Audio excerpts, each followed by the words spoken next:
Oh, it's finally time to review the original Robocop movie. I'd buy that for $1.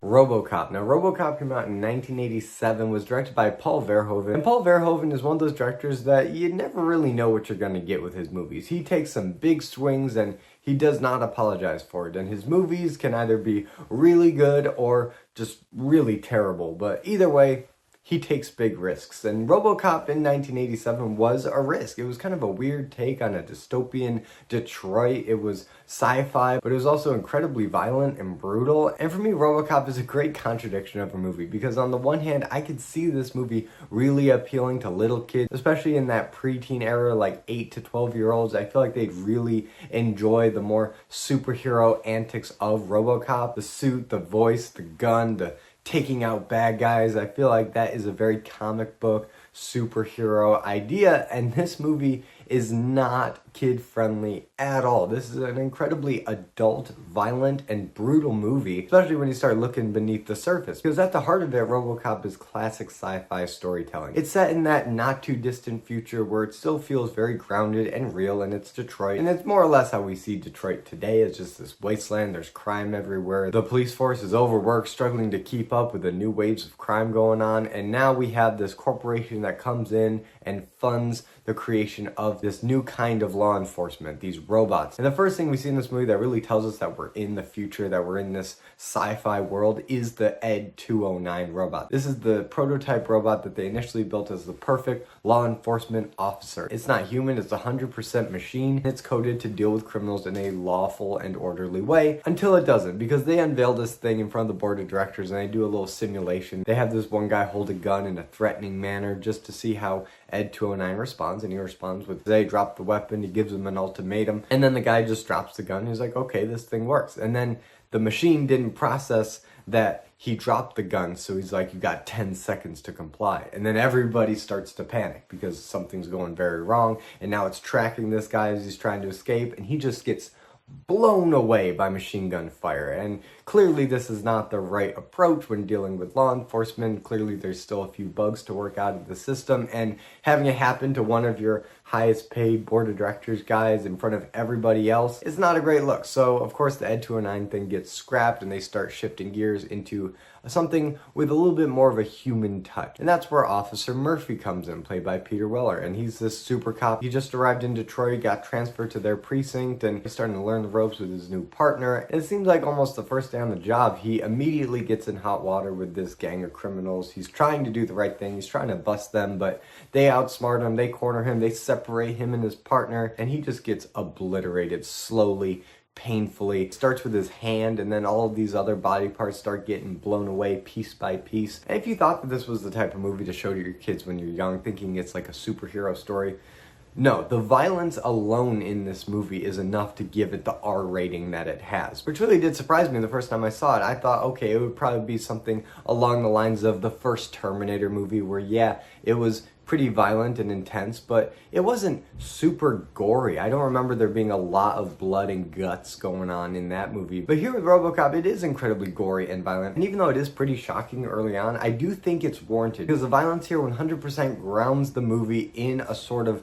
gritty realism that makes the idea of a man becoming a Robocop all of a sudden feel more plausible. If this was a complete cartoon comic booky world, I don't think people would really buy the transformation from Officer Murphy into Robocop. And while we're talking about it, let's talk about that transformation, because this is a very intentional, prolonged transformation sequence, and it's all from the point of view of Officer Murphy. After he gets shot to pieces by these thugs, he gets rebuilt, reconstituted, and it's all seen from his point of view, which for the first part is just complete darkness, and then the optical center kicks on and you see how Robocop sees in this grid, and then from that POV you see the months go by, holidays go by, as pieces of him are getting fitted, and it creates an interesting suspense where you don't know what Robocop's gonna look like. I mean, unless you saw the poster or any of the promotional materials, you know what he looks like. But if you're going into this movie relatively blind, you don't really know what this first iteration of Robocop's gonna look like. If he's gonna be just a complete monster, if he's gonna be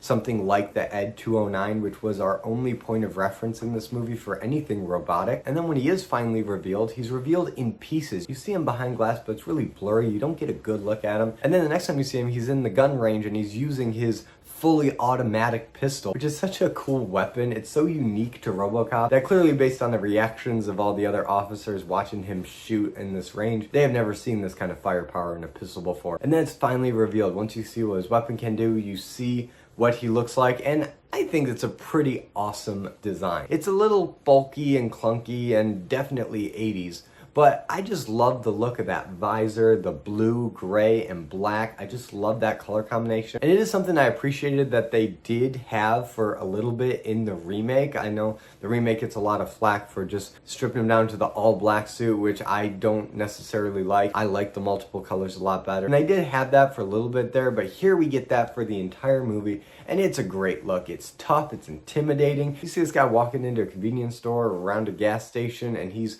threatening the bad guys, and you just can't help but feel like this is the coolest thing ever. He's got a great look, great voice. Peter Weller gives a great vocal performance here. He's very likable as Murphy in the beginning, but when he becomes Robocop, it's like a switch goes off and he's just full machine. And something I love about this story is that over the course of the movie, Murphy's grappling with his own memories that have been repressed by all this programming, because when he first wakes up, he is completely robotic. He doesn't really know who he is. He doesn't really know his own past. He's just following the programming. But as he's going out in the world fighting crime, he starts to find pieces of his own past that are triggering repressed memories. And it's really in the second half of this movie when you get that identity crisis of, oh my gosh, what did they do to me? Am I just a machine? Am I still Murphy? Do I have some humanity left in me? And ultimately, yes, he does still have his humanity left in him. And it's a long process to get there. He's got to find all these different clues, put the pieces together, and you're along for the ride and having a great time because you know stuff that he doesn't know, and it's so satisfying to see him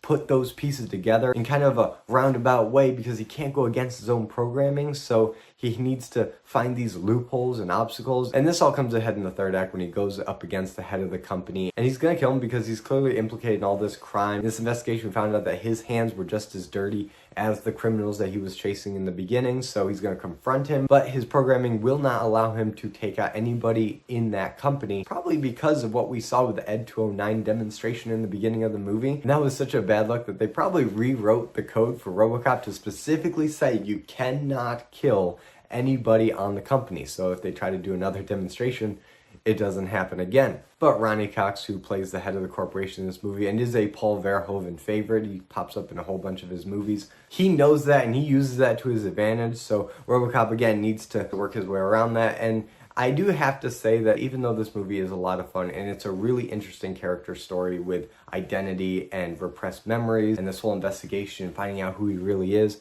some of the special effects do look a little dated. Probably the most obvious one throughout the movie is the Ed 209 animation. It's clearly stop motion. It doesn't look particularly convincing, except that it's clearly a robot and it moves like a robot in that jerky kind of way. So I do kind of give it a pass to a degree, but when you see it again in the third act as guarding the building that Robocop's trying to enter to confront this guy, that's really when I started to notice the shortcomings of the animation. And I don't know if it's genius or really dumb how the Ed 209 goes out, because it's clearly bigger and stronger and more dangerous than Robocop. He can't really defeat it on its own terms. So what happens is it just kind of trips down the stairs. It's got these really big, awkward feet, and when it tries to go down the stairs, it trips and just tumbles down, and I guess that's the end of Ed 209. It's a little anticlimactic and a bit of a cop-out from an action standpoint, but it does speak to the pretty idiotic corporate thinking that spawned Ed 209 in the first place, so it would make sense that they never really